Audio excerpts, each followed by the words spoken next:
Namastê! Bem-vindos ao podcast Vida de Yoga. Aqui, vamos nos aprofundar na poesia da vida e dessa filosofia milenar através do olhar e da palavra do professor Tales Nunes.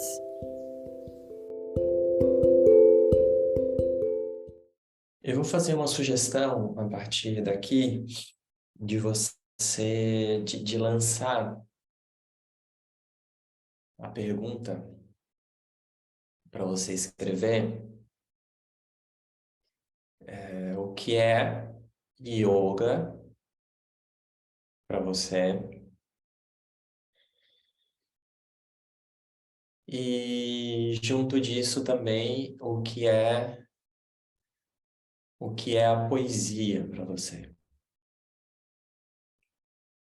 Lançar essas duas perguntas, você pode escrever agora, você pode escrever depois e a gente vai conversando aqui.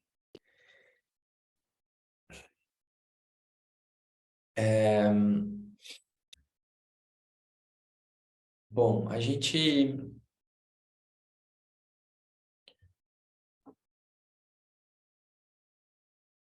falou sobre de alguma forma, um diagnóstico, né, assim, de questões relacionadas à modernidade, né? E mais na frente, daqui a pouco, a gente vai falar, como está lá na programação, não vai ser exatamente hoje, mas está lá na programação, falar sobre questões relacionadas a essa hiperaceleração, né, que a gente colocou ali como ansiedade, ou muitas vezes essa hiperaceleração produzindo uma pane no corpo, né, que seria de alguma forma a depressão. É muito importante colocar que quando a gente entrar nessas questões ali associando essas questões psíquicas, né, seja ansiedade, depressão e tal, e depois quando a gente for fazendo a ponte, yoga e psicologia, que também a gente vai fazer um pouco mais na frente, o foco aqui, principal, que a gente vai trazer,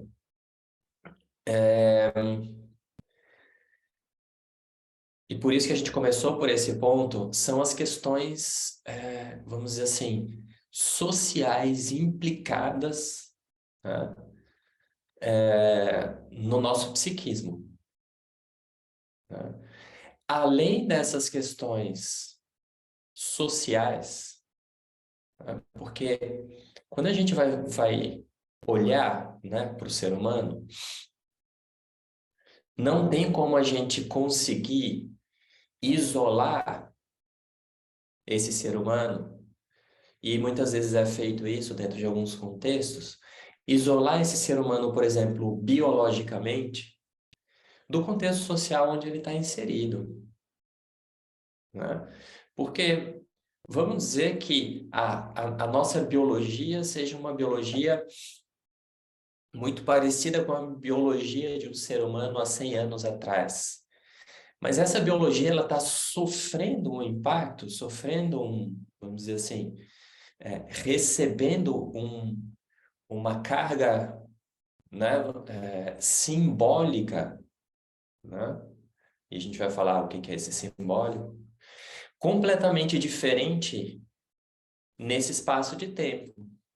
E eu coloquei 100 anos, é exagerado, porque a gente pode, na velocidade que as coisas estão mudando, a gente poderia colocar 10 anos atrás, há 15 anos atrás, né? O impacto assim simbólico, né? Ou seja, como esses símbolos, como discurso social, como comportamento social impacta esse indivíduo, seria completamente diferente. Então, quando a gente for falar sobre essas questões, e que a gente já vem falando aqui, por isso que a gente começou fazendo esse diagnóstico da modernidade em si, a gente está dando um foco no social, mas obviamente, e se a gente for pensar o yoga enquanto terapêutica, né? A gente também levaria em conta os processos individuais, tá? Ou seja, a história dessa pessoa, a história desse indivíduo, de onde ele veio, né? Quais as marcas, quais as memórias que essa pessoa carrega, tá? Então, naquilo que eu falei para vocês, é isso que a gente vai falar um pouco aqui. Naquilo que eu falei para vocês no último encontro, que a nossa vida então é essa relação de encontro de uma imensidão que está aqui com uma imensidão que está diante de nós, tá? Então, vamos nessa aula falar um pouco em relação a termos que se usam no yoga e a gente vai brincar um pouco mais, a gente pode trazer mais questões da filosofia para ir permeando ali essa conversa e essa reflexão. Quando a gente fala se for detalhar um pouco mais isso que a gente chamou dessa imensidão que vem daqui, né? O yoga, ele vai trazer 3 termos, né, para falar disso. Desse ser humano, né? Quando a gente fala dessa imensidão que vem daqui, né? Dessa história, né? Essa história, ela não começa aqui, né? Não começa no sentido de esse corpo como você está vendo ele. Esse corpo como você está vendo ele é a ponta, né? Dessa história que é muito mais antiga. Então, o yoga vai trazer 3 termos para ajudar a gente a entender. O yoga vai dizer assim, olha, existe um corpo, né, que é o corpo físico, que é um corpo denso, né? Denso porque possui uma densidade, né? Tá? Corpo físico, corpo denso. Então, o que a gente vê, quando eu olho para você aqui, eu estou vendo as expressões, rosto, né? A luz refletida ali no rosto, né? A expressão e tal. Eu estou vendo o corpo denso, o corpo físico, o cabelo, a cor do cabelo, a forma do rosto, a forma do corpo e tal. Isso é o corpo físico, o corpo denso, aquilo que é visível, né? Bom, quais densidades? A gente não vai entrar em detalhes, porque a gente vai falar sobre isso mais na frente, mas quais são essas densidades desse corpo? Bom, o corpo carrega, não vou nem dizer o corpo carrega, né? Porque parece que o centro é o corpo, né? Mas não é o corpo que carrega, né? O corpo é levado, o corpo é conduzido, o corpo é formado por 5 densidades, que são a densidade dos 5 elementos, né? A densidade da terra, a densidade da água, a densidade do fogo, a densidade do ar, a densidade do espaço. A densidade e a inteligência desses 5 elementos, tá? A inteligência desses 5 elementos, ela vai reger funções orgânicas. Ela vai reger funções no nosso corpo, tá? A gente tem, a partir da nossa vontade, uma, um- uma gerência, né? Vamos dizer assim, um manejo desse corpo. Então, a nossa vontade, né? Mais na frente eu vou falar sobre desejo e vontade, né? Quando eu uso essas 2 palavras. Mas a nossa vontade faz isso. Ó. Você pode fazer assim, vou levantar a mão direita, vou levantar a mão esquerda, vou levantar as duas mãos. Vou olhar para o lado direito, vou olhar para o lado esquerdo, né? Então é a sua vontade movendo o corpo, né? Então, isso faz com que a gente tenha vários movimentos que são movimentos voluntários. Mas vários outros movimentos no seu corpo são movimentos que ele faz por ele mesmo, ele rege, né? Ele se rege, né? Então, o seu coração está batendo, o alimento está sendo digerido, o seu olho, mesmo que você não queira, o seu olho pisca. Se alguém fizer assim, ó, diante do seu rosto, o seu olho vai piscar. Então, são movimentos involuntários, tá? E o yoga vai dizer, todos esses movimentos que estão regendo o seu corpo são regidos pela inteligência desses 5 elementos, certo? Então, o seu corpo, no fundo, ele é esse corpo denso, que também o yoga chama de um corpo de alimento, ele é um agregado desses 5 elementos. E aí o yoga vai dizer até um pouco mais profundamente um agregado momentâneo, certo? Um agregado momentâneo desses 5 elementos, tá? De onde vêm esses 5 elementos? Ou de onde veio esses 5 elementos do seu corpo? A gente pode dizer assim, esses 5 elementos do meu corpo vieram dos 5 elementos do corpo da minha mãe, dos 5 elementos do corpo do meu pai.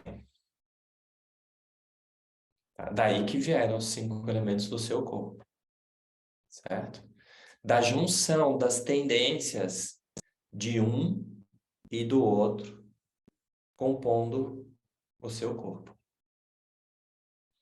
Então, sim, desequilíbrios que estão associados a essa estrutura orgânica dos 5 elementos dos nossos pais podem passar para a gente tendências de determinados desequilíbrios no sentido de excesso e falta de determinados elementos,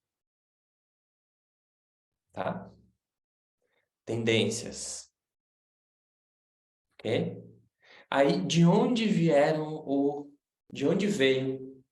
os 5 elementos, né, no corpo do seu pai e da sua mãe?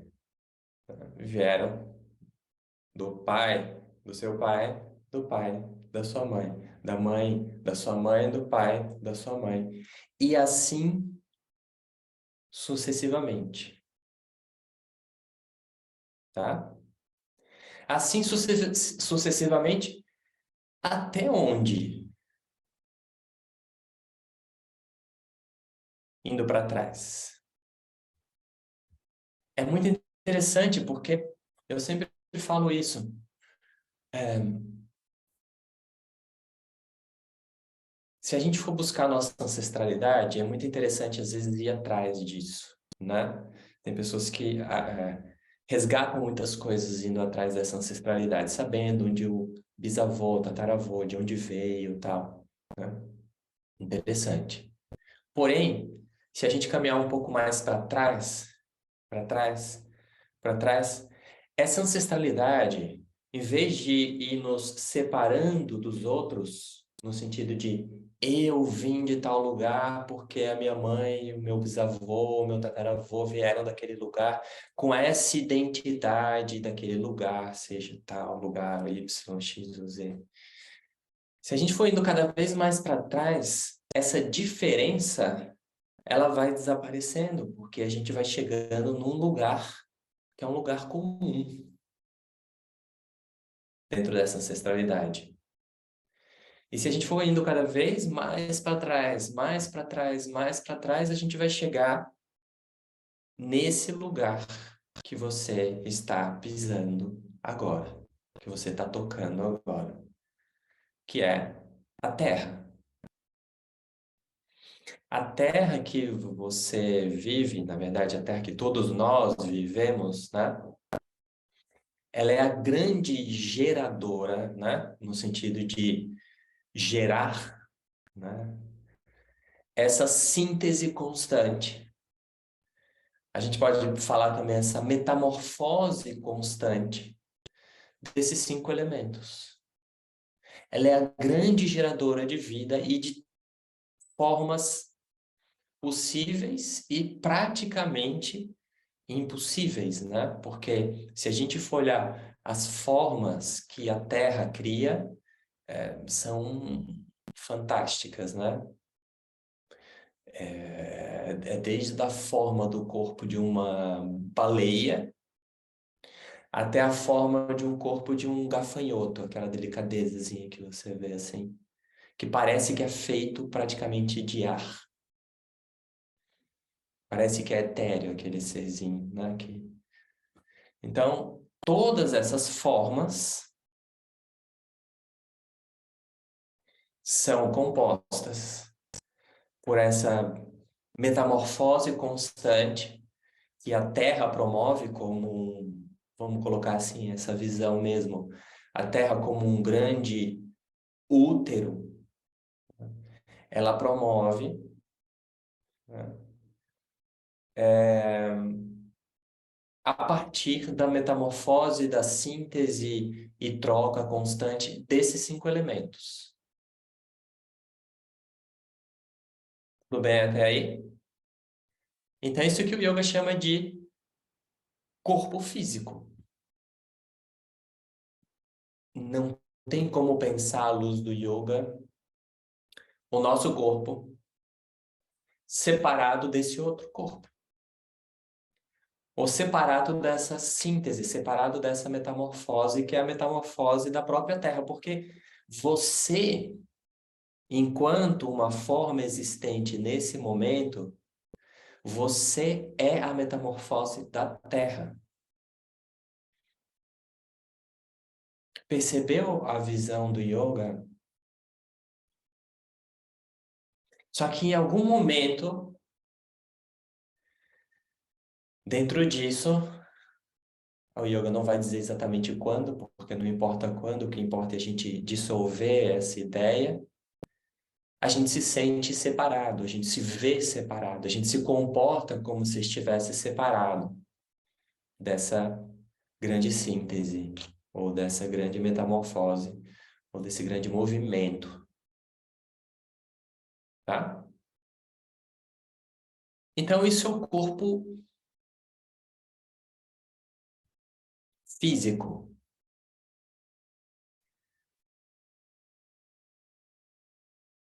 O que é o corpo sutil? O yoga vai dizer, olha, o corpo sutil está associado ao corpo físico. E esse corpo sutil, ele é um corpo de, vamos dizer assim, energia. Tá? Ele não tem uma forma específica, mas ele assume as formas. Então, assim, o corpo de energia, ele assume a forma do corpo físico. Tá? Então, o que quer dizer esse corpo de energia? É o prana, né, resumindo. Então, o que ele está fazendo nesse exato momento? Ele está, ó, fazendo o coração bater, né? Fazendo o alimento ser digerido, porque é essa força do corpo sutil que move o corpo físico. E é isso que o yoga vai dizer, tá? Do que é composto esse corpo sutil? Dos mesmos 5 elementos, no seu estado sutil. Dos mesmos 5 elementos, mas não no seu estado denso, no seu estado sutil. Tá? Então, a inteligência dos 5 elementos também está no seu corpo sutil, no seu corpo de energia. Então, os desequilíbrios associados aos elementos podem estar associados ao corpo físico, podem estar associados ao corpo sutil, tá? O corpo sutil está relacionado muito à, à mente e às emoções, tá? A mente e as emoções. Então, é muito interessante porque, por exemplo, quando a gente fala dos chakras, aí algumas pessoas acham que a gente está falando de coisas místicas, fora do corpo, coisas meio que não são palpáveis, né? Mas quando a gente fala dos chakras, a gente está falando de coisas palpáveis. O que a gente está querendo dizer com isso? Olha, a raiva é um movimento associado aos chakras, especialmente o terceiro chakra. É uma emoção. É uma emoção associada ao terceiro chakra. A tristeza é uma emoção associada ao quarto chakra. Então, as emoções são movimentos dessa energia, desse prana no nosso corpo. Certo? Bom,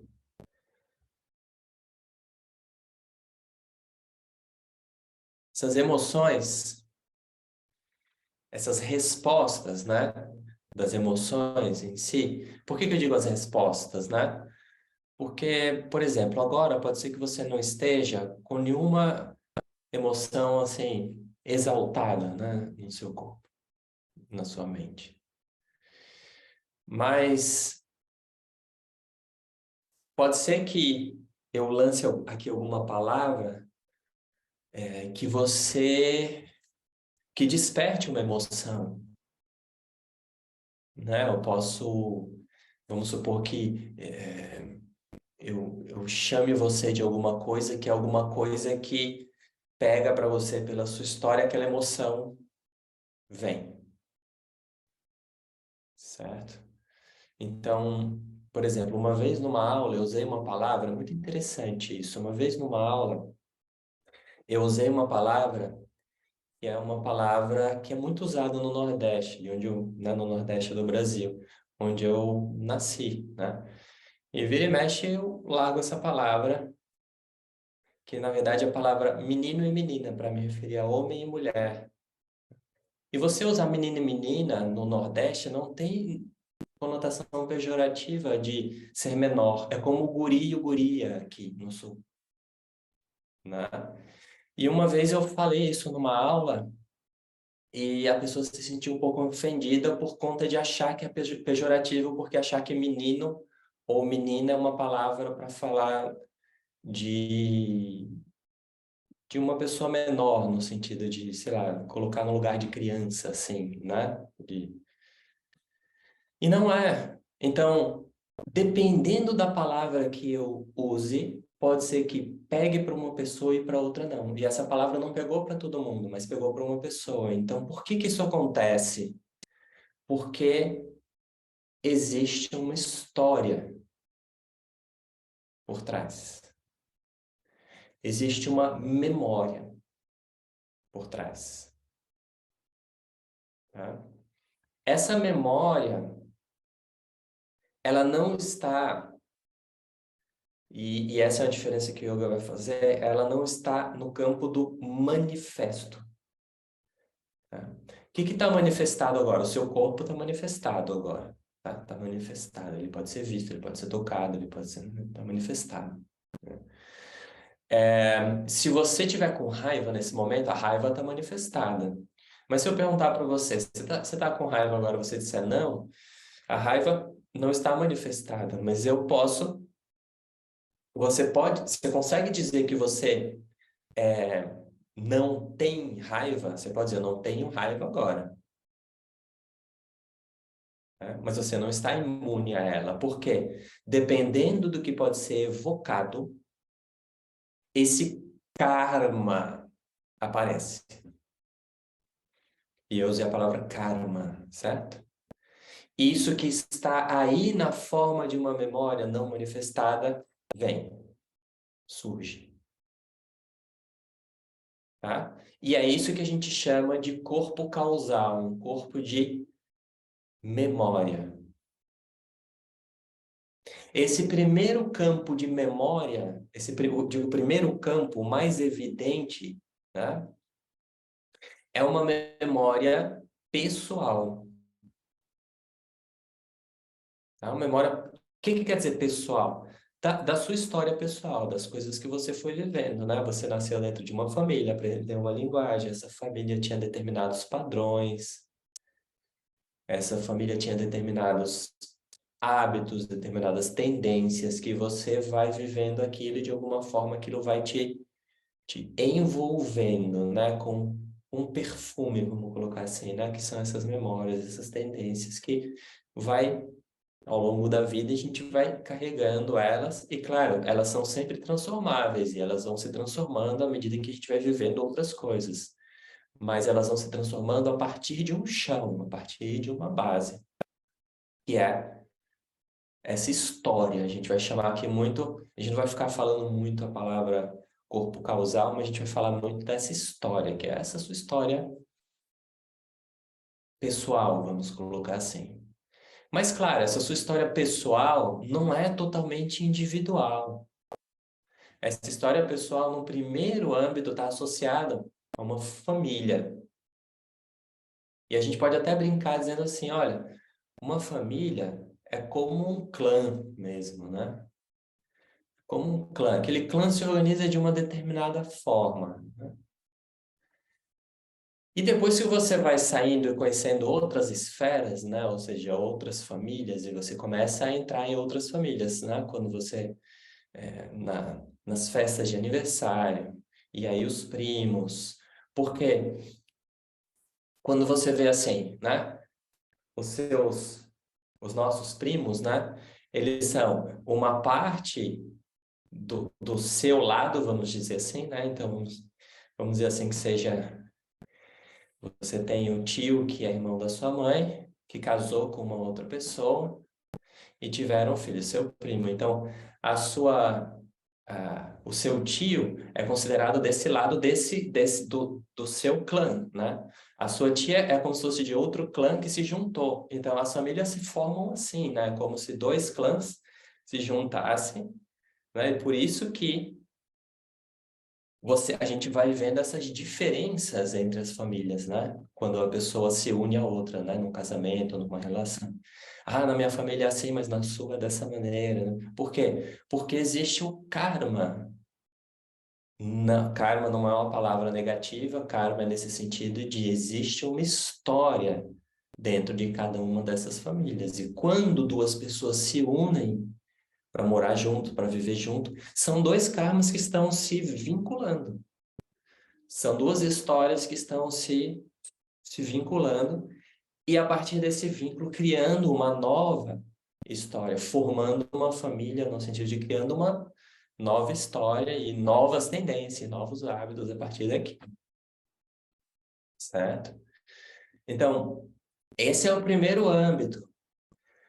O segundo âmbito, que era o que a gente estava analisando bastante nas outras aulas, é um âmbito social, né? Porque a família, ela é essa ponte, né? Essa ponte de inserção desse indivíduo que nasce, né?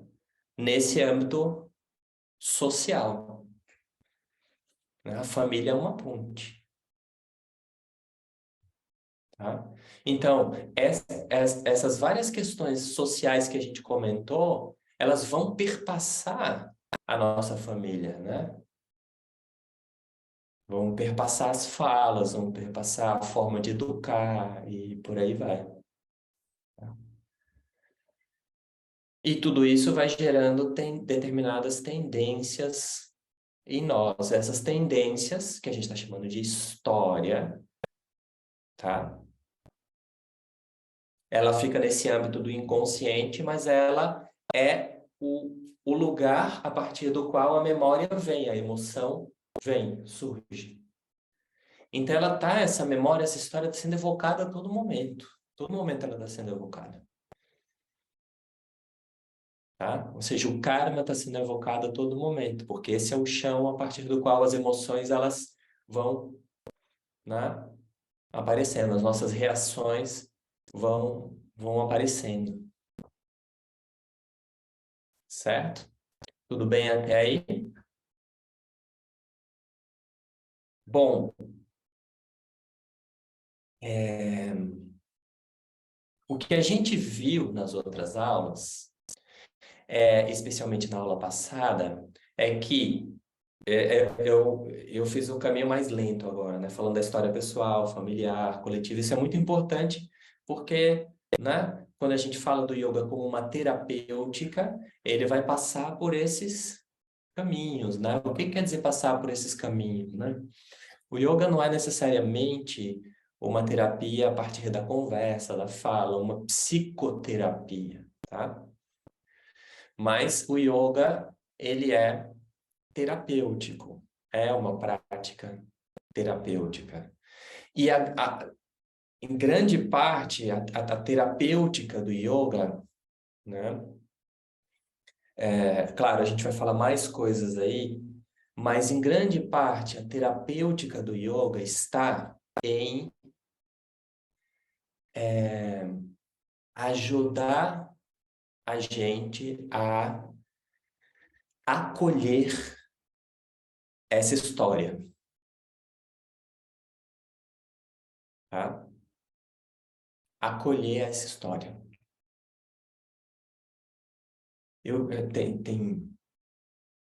Tem uma frase muito bonita, né, de Nietzsche, que ele diz assim, eu falo acolher porque é uma palavra mais leve, mas Nietzsche colocou esse sentido de amor fati. O que seria amor fati? Seria amar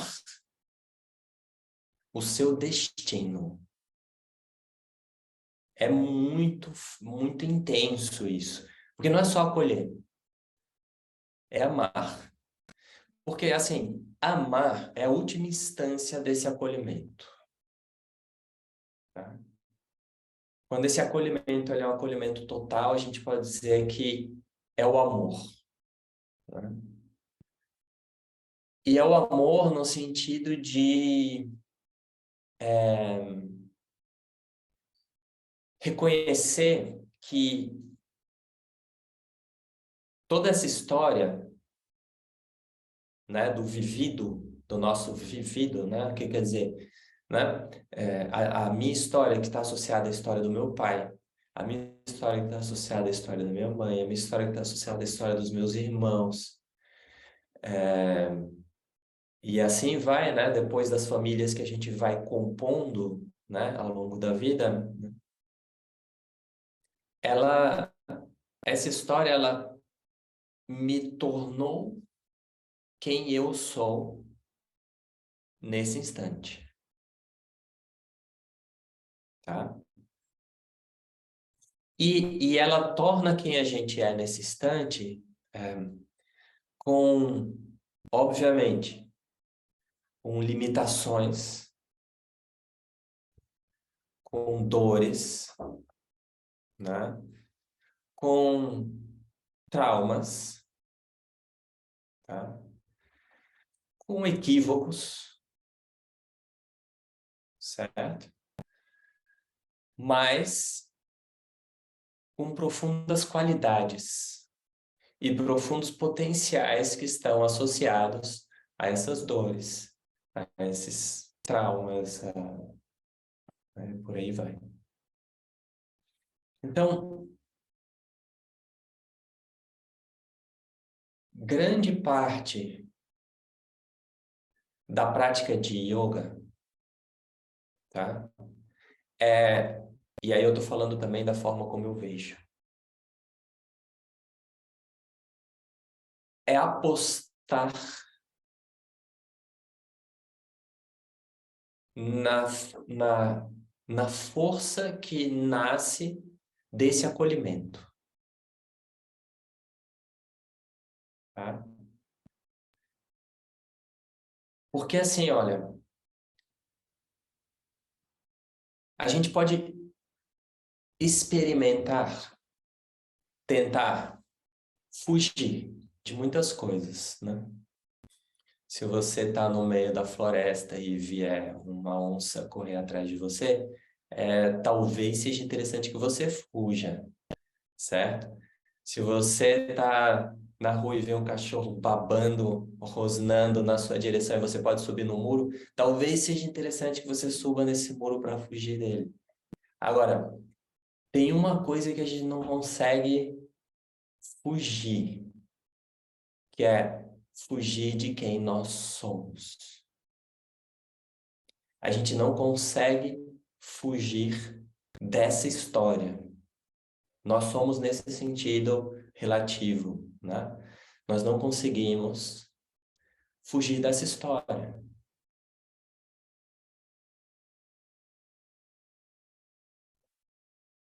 Nós não conseguimos fugir do corpo.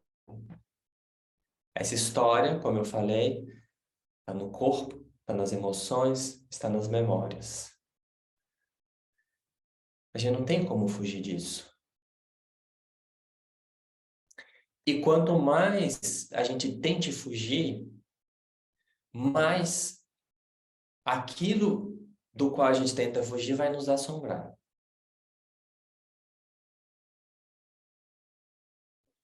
Então, o que que o yoga diz? No primeiro momento, você não precisa chegar em lugar algum diferente desse lugar que você está agora. E essa fala, de alguma maneira, é para trazer um sentido de acolhimento no nosso coração, para ver, para sentir, para perceber, ou seja,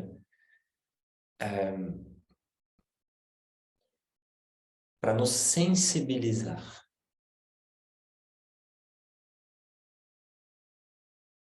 Tá? E, de alguma maneira, é através do corpo, principalmente, quando a gente fala do Hatha Yoga, né? Isso é uma possibilidade, né? De reintegração e de ressignificação. Quando a gente, numa prática de Hatha Yoga, a gente vai trazendo uma forma de guiar que vai ajudando a pessoa a acolher o corpo dela como o corpo dela é, naquele momento que se mostra, naquele momento que ela sente determinada coisa, naquele momento que um asana desperta uma determinada emoção, ela acolher aquela emoção, ela acolher aquele lugar, acolher o corpo como ele está, ela acolher determinada dor. A gente está ajudando aquela pessoa a acolher toda essa história. Esse acolhimento que a gente diz total do corpo nesse momento aqui é um veículo de um acolhimento de toda essa história.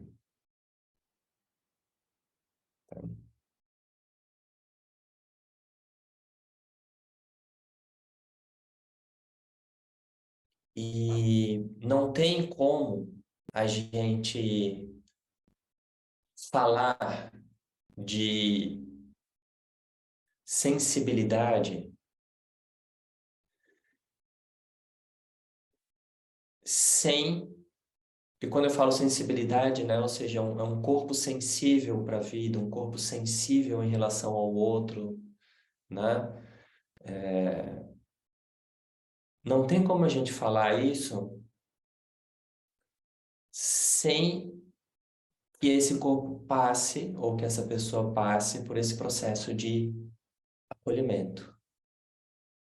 E por que que é interessante a gente falar isso? No que essa aula, né, de hoje nos vincula às aulas anteriores que a gente veio falando, né? Esse vínculo se dá exatamente por aquilo que a gente falou na aula passada, daquela palavra alienação em relação ao corpo. Porque essa alienação em relação ao corpo, alienação em relação ao que se sente, né?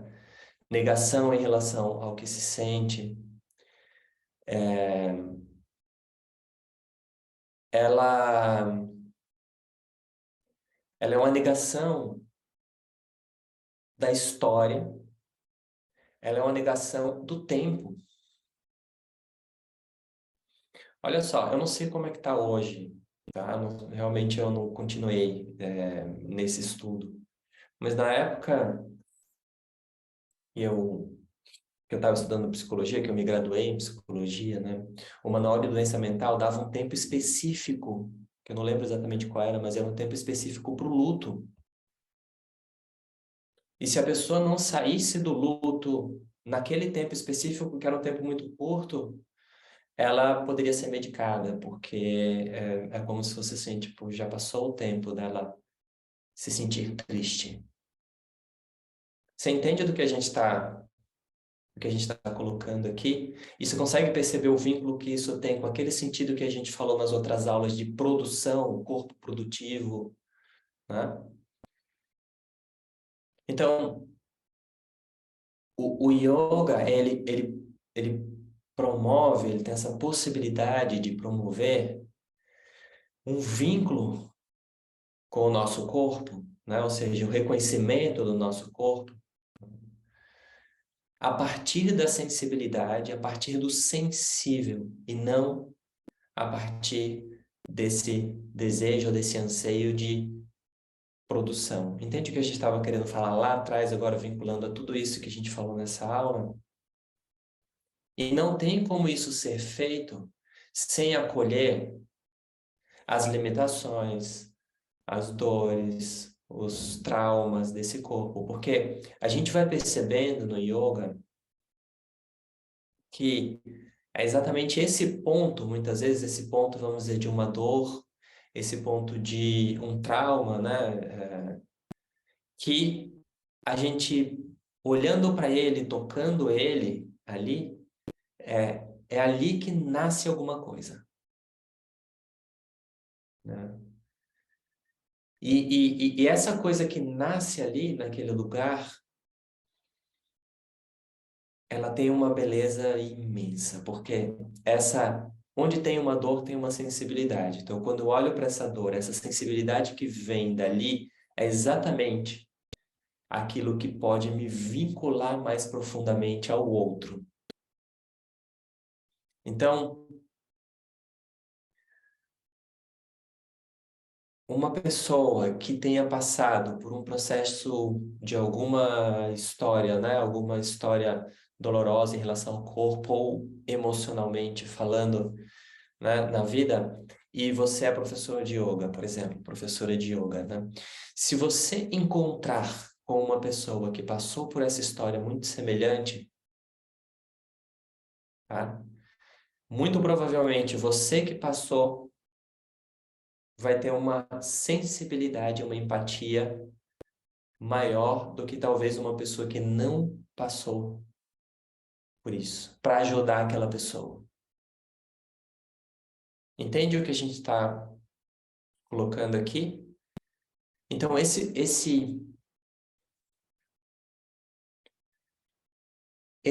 processo que a gente está colocando de acolhimento, de aceitação do corpo, né, daquilo que vem como as emoções, e mesmo que a gente colocou para trás aquilo que a gente não está vendo totalmente, mas a história, né, essa memória, essa história que nos vincula no primeiro momento aos nossos pais, ao lugar onde a gente nasceu, né? Isso tem a oportunidade, quando a gente acolhe, de se tornar um potencial, tá? Só que a diferença aqui é que muitas vezes, isso que eu estou falando para vocês, é um discurso que é exatamente usado em outros contextos para falar de um potencial para ganhar dinheiro, para fazer sucesso. Não é desse potencial que a gente está falando. A gente está falando de um potencial para ajudar outras pessoas. Um potencial para ajudar outras pessoas, ou seja, para ajudar outras pessoas que podem estar sofrendo, podem estar no processo de dor, ou seja, o grande papel, na verdade, do professor, da professora de yoga, é exatamente esse veículo, esse vínculo de ajuda,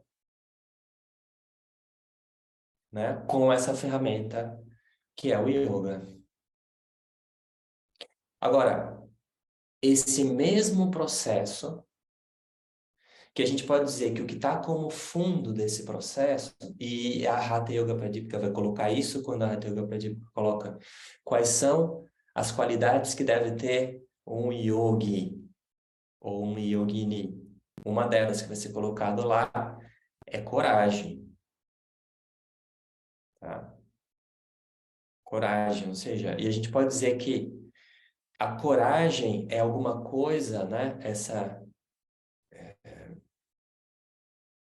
Essa atitude, né, de permanecer no coração. Tá? Essa atitude de permanecer no coração. A maior coragem, a maior coragem é permanecer sensível. Tá? É uma coragem muito grande permanecer sensível, ou seja, permanecer na sensibilidade. Tá? Porque, às vezes, quando se toca esse lugar de sensibilidade, se toca nesse lugar de dor, é natural, um processo natural de acontecer, dependendo do momento da situação, a pessoa querer se fechar. Então, permanecer sensível, o que também, nesse sentido que eu estou colocando aqui, é permanecer no coração, é uma coragem muito grande. E essa é a coragem do autoconhecimento. Essa é a coragem do yoga. E essa é a coragem que eu vejo também da poesia. Porque se você quer dizer alguma coisa de verdade, e quando eu digo verdade, eu não estou falando de uma verdade última, você vai falar a verdade para as pessoas, vai, né, vomitar alguma verdade sobre os outros, não é isso. Se você quer acessar algum nível de verdade em você, a verdade da sua história, a verdade do que você sente, né? A verdade do que você está pensando naquele momento, não para impor para ninguém, mas para você olhar para isso, né? A poesia vai vir dali. E o mais incrível é que a poesia vai vir dessa verdade, e muitas vezes essa verdade, e esse é o processo interessante no processo de escrita, tá? Essa verdade, ela tá oculta, porque a gente não vê tudo. E no momento que a gente começa a escrever, é como se a gente estivesse abrindo a possibilidade de vários conteúdos virem, né? Por isso que a gente falou antes, olha, a escrita é uma ponte entre o consciente e o consciente, né? É uma ponte entre o inconsciente e o consciente, né? Esse diálogo. À medida que você começa a escrever, alguma coisa mágica acontece. E o mágico é que você não sabe o que você vai escrever. Por mais que venha uma frase na sua mente, você pode dizer, vem uma frase pronta, que interessante, vou colocar no papel. Se você continuar escrevendo, você não sabe o que vem. E o que vem é esse diálogo com seu inconsciente. Naquele sentido que a gente foi colocando de amizade, lembra na outra aula? Só que na outra aula a gente não falou, né? Na outra aula a gente falou do sentido mágico desse diálogo. A gente continua falando desse sentido mágico, mas também está incluindo essa questão de, olha, não vão ser só flores que vão aparecer ali, né? Então, a escrita não vem só, ou a arte, né, não vem só de um lugar de beleza, nesse sentido que a gente pode dizer, né, que a gente falou, dessa beleza que exalta, ou mesmo a beleza da forma, ou a beleza de um sentimento etéreo, alguma coisa que a gente possa colocar. Mas a escrita também vai nascer das dores, das sensibilidades. Mas à medida que a escrita, ela abre e toca esse lugar, ele se torna um lugar de sensibilidade.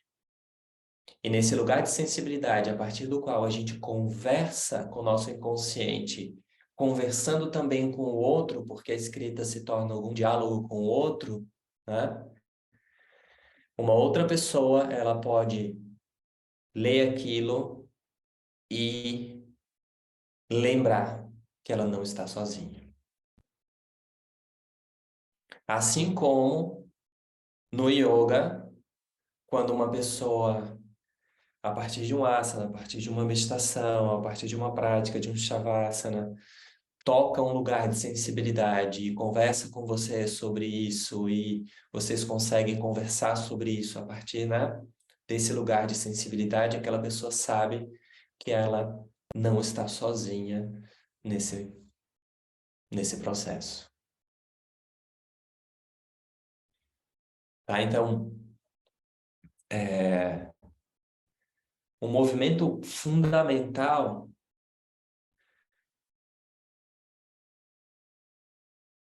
no yoga e na arte em si é esse acolhimento de quem nós somos. A gente está falando ainda, talvez eu nem vou entrar nessa aula nisso, né? Mas a gente está falando ainda nesse campo do relativo, tá? Depois vai, talvez fique, quando eu falar mais na frente, fique mais claro por que que eu estou usando o termo relativo. Mas nesse campo da história, né? Tanto no yoga quanto, e eu falo yoga também como terapêutica, né? Quanto na escrita ou na arte, é fundamental esse acolhimento dessa história, porque é exatamente isso que você tem de material, tá?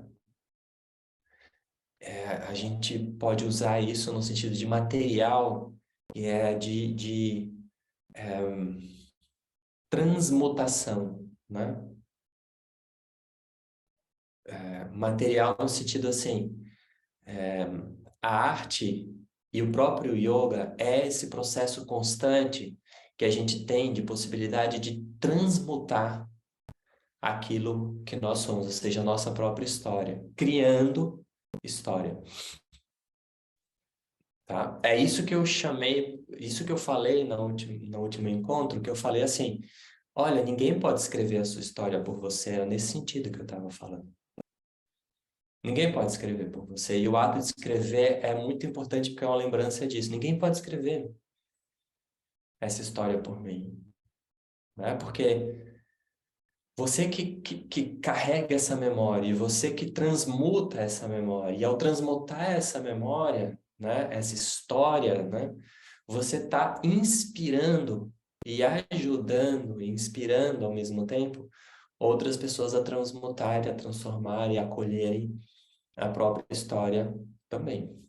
Seja no yoga, seja na escrita, ou seja na, na arte, né? Eu estou falando muito da escrita, a gente pode falar de forma geral a arte.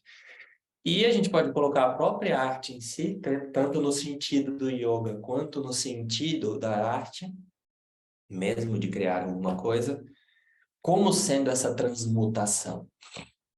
O que eu quero trazer nesse sentido de arte é exatamente essa constante transmutação, que na verdade, e aí é por isso que eu comecei perguntando o que que era o yoga ou o que que era poesia para vocês, porque o yoga é uma alquimia. E o yoga, em muitos sentidos, é uma alquimia de transmutação. Tá?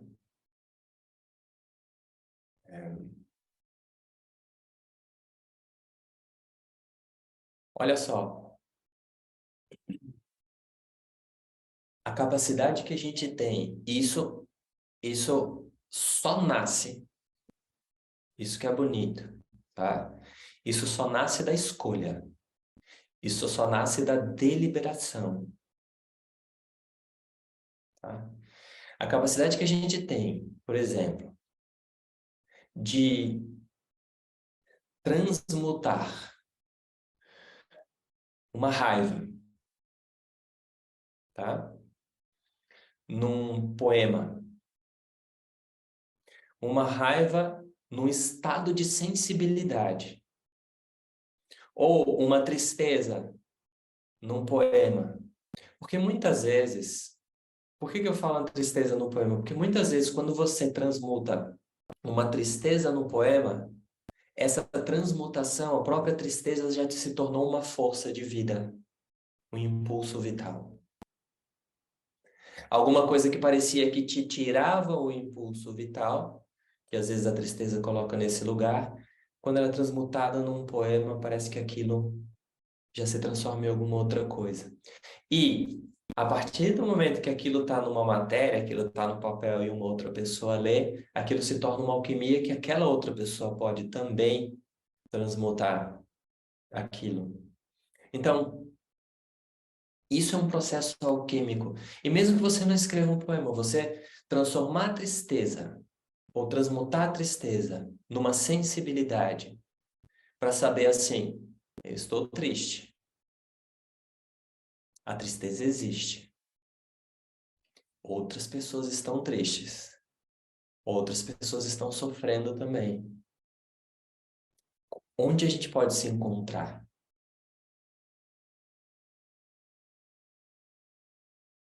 Né?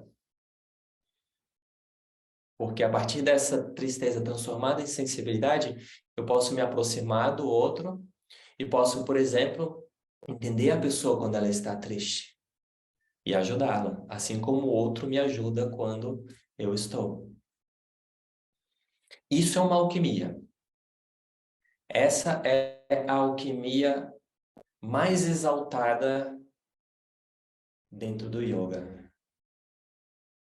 Alquimia associada à purificação, transmutação, purificação do corpo sutil. Tá? É essa alquimia que é a alquimia do encontrar o ouro. Né? O ouro é aquilo que é puro, né? Isso que é puro a gente vai falar depois, que é o que eu estava falando no sentido relativo e absoluto. Isso que é puro, a gente vai falar depois. O que é isso que é puro? Né? Que sentido é esse que a gente fala do puro em si, do essencial, de alguma coisa fundamental? Mas o yoga também, né, ele vai exaltar muito, associado a essa transmutação ou essa alquimia do corpo sutil, essa transmutação, essa alquimia do corpo físico, né? Porque uma coisa não está separada da outra. Então, as intervenções que o yoga vai fazer no nosso corpo físico, no nosso corpo denso tem como objetivo chegar em algum lugar, né, de transformação que está associado ao corpo sutil, que está associado ao corpo causal, né, que a gente falou nesse corpo de memória, para tocar alguma coisa essencial. Então a gente pode dizer assim, resumindo, que esse processo associado ao corpo físico que o yoga coloca quando ele fala de transformação não é para alcançar alguma coisa que esteja lá na frente. Porque esse processo que o yoga está colocando de transmutação é exatamente encontrar alguma coisa que já está naquela substância bruta. Quando eu digo substância bruta, se você pensa em transformar uma matéria mais densa em ouro, né? Se parte do princípio dentro desse simbolismo de transformar em ouro, que o ouro já está naquela matéria bruta. É mais um processo de você tirar os excessos, aquilo que parece que está encobrindo o ouro. Essa é a ideia, esse é o símbolo. Então, não é um processo de alcançar no futuro. Então, entende por que nas outras aulas a gente foi falando dessa ansiedade de futuro, a produção como alguma coisa que nos lança para alcançar alguma coisa no futuro ou para conquistar alguma coisa fora de nós. O yoga vem e diz assim, vire os olhos. Você está olhando em direção errada. E muitas vezes esse virar os olhos feche os olhos por um momento. Aquiete a mente.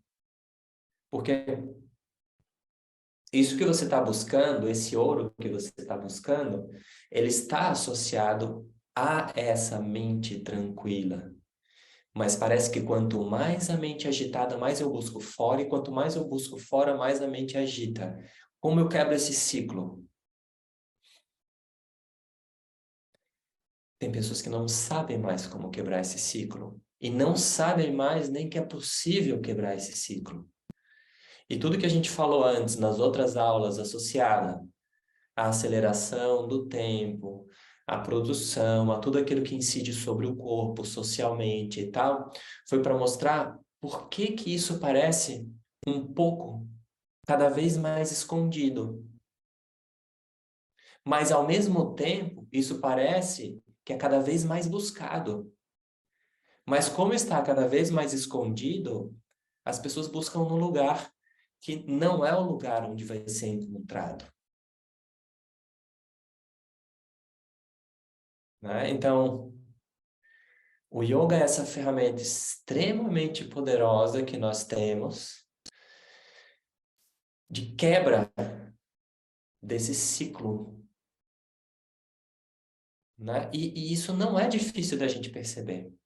Porque quando a gente estuda isso, ou quando eu falei isso nas outras aulas, que isso acontece no campo social, olha, não me importa, nesse momento que eu estou falando, o campo social. No momento que eu estou falando, não me importa o campo social, sabe por quê? Esse campo social, no fundo, ele não existe, ele não é alguma coisa metafísica que está sobre nós. Ele existe no sentido que ele nos envolve.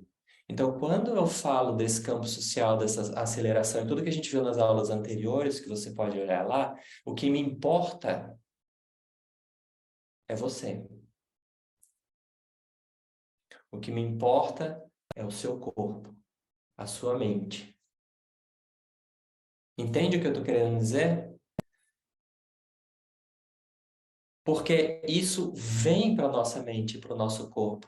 E quando a gente faz uma prática de yoga que a gente, na nossa mente, no nosso corpo, quebra esse ciclo que a gente estava falando, que era alguma coisa que parecia que girava no campo do social, a gente vê como que isso está no meu corpo e na minha mente, como eu posso, com o yoga, experienciar outra forma de estar, outra forma de ser.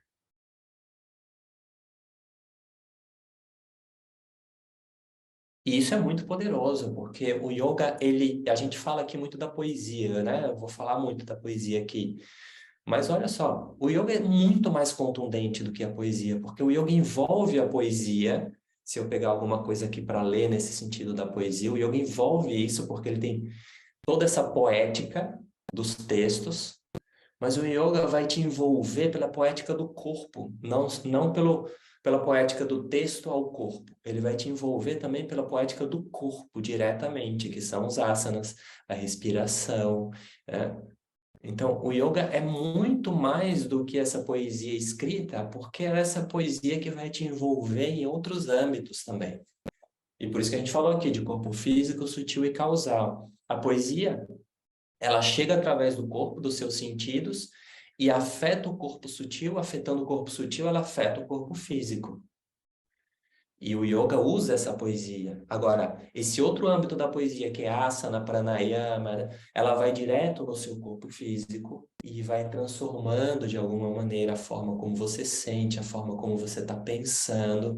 E isso nos leva para outro lugar. Entende como o yoga é uma ferramenta muito profunda e muito completa nesse sentido? É o que eu digo geralmente, ele vai do somato psíquico, do corpo para o psíquico, ele vai do psico para o soma, para o psicossomático. Ele toma esses dois caminhos. E ao mesmo tempo, porque uma aula de Hatha Yoga é isso acontecendo. É o corpo se movendo, experienciando um outro tempo, uma outra forma de ser, um outro estar no mundo, um corpo que não precisa chegar em algum lugar, mas que está experienciando alguma coisa naquele instante. E ao mesmo tempo, a poesia escrita do yoga está perpassando, porque se você é um professor que leva isso junto, você está guiando de uma forma que essa poesia também falada, né, no sentido do som, no sentido do mantra, que é o som, também está chegando naquele corpo. Para quê? Para que esse corpo se acolha no lugar que ele está, para que esse corpo se perceba, para que esse corpo encontre caminhos e para que esse corpo, num outro sentido do que a gente vai falar aqui, que também é um tema dessa aula, para que esse corpo, dentro dessa história, que lembra, essa história da qual eu falei aqui, ela envolve no corpo físico, ela envolve uma casa. Que casa é essa? Esse lugar que você vive. O corpo é uma casa na visão do yoga. A terra é uma casa na visão do yoga. A casa é uma casa na visão do yoga, né? Então, o yoga, de alguma maneira, devolve casa, devolve esse lugar, nos devolve um lugar de permanência diante dessa impermanência que é a vida. Ele devolve um lugar, né? Devolve uma história, porque ao acolher a nossa história, o yoga devolve uma história pra gente, tá? E em último sentido, que é o que a gente provavelmente vai falar na próxima aula, no próximo encontro, o yoga nos devolve alguma coisa que muitas vezes a gente busca sem saber.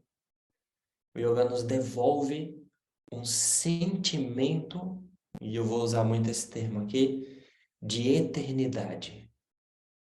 Diante de tudo que nasce, de tudo que se transforma e que passa, um sentimento de eternidade. O yoga nos devolve esse lugar.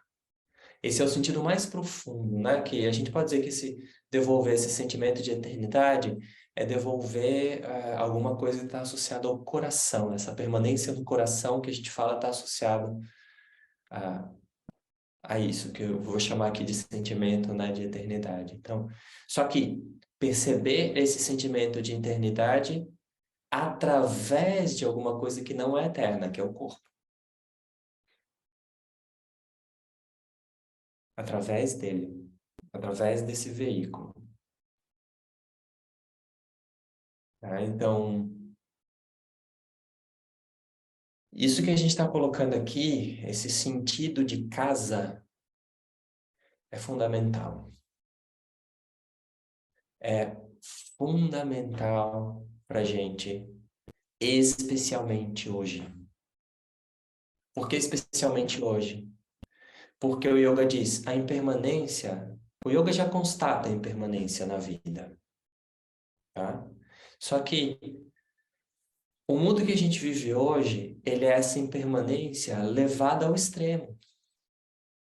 As mudanças são muito rápidas, por isso que a gente falou tudo que a gente está, né, falou nas últimas aulas, né? Então, esse retorno a um lugar em si, como casa, é alguma coisa fundamental.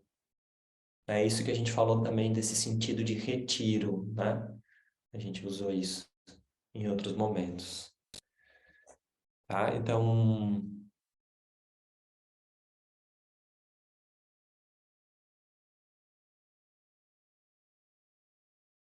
é isso.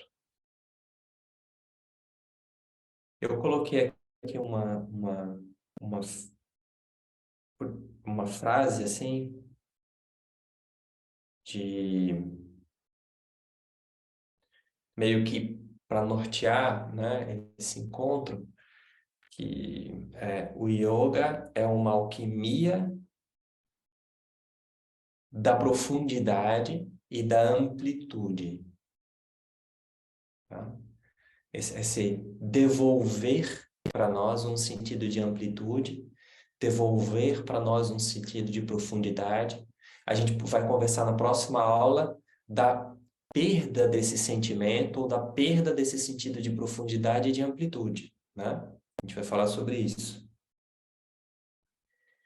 E uma alquimia das substâncias. O que quer dizer das substâncias, né? Das substâncias associadas aos cinco elementos, tá? Por que que eu botei substâncias? Porque o nosso corpo físico está associado às substâncias, o nosso corpo sutil, o nosso corpo causal. Então, as forças que a gente tem para transmutar, que a gente fala, usou essa palavra de transmutação, né? Inclusive da nossa própria história, de determinadas dores e traumas e tal, são basicamente duas forças que sustentam essa alquimia. A profundidade e amplitude que está associada ao amor. O amor é essa profundidade e essa amplitude. E o amor é o chão de qualquer alquimia, tá? E no sentido relativo, é a força dos cinco elementos. Sempre a exaltação ou vínculo com determinado elemento. Em determinados momentos, o fogo, em determinados momentos, a água, em determinados momentos, o ar, e por aí vai.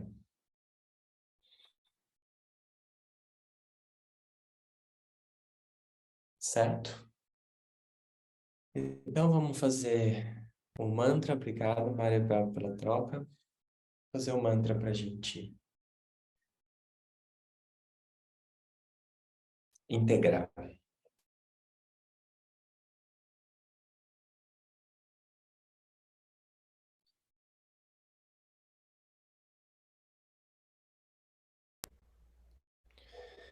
Om Vakratunda Mahakaya Suryakorti Samaprabha Nirvinyam Kurume Deva Sarvakaryeshu Sarvada.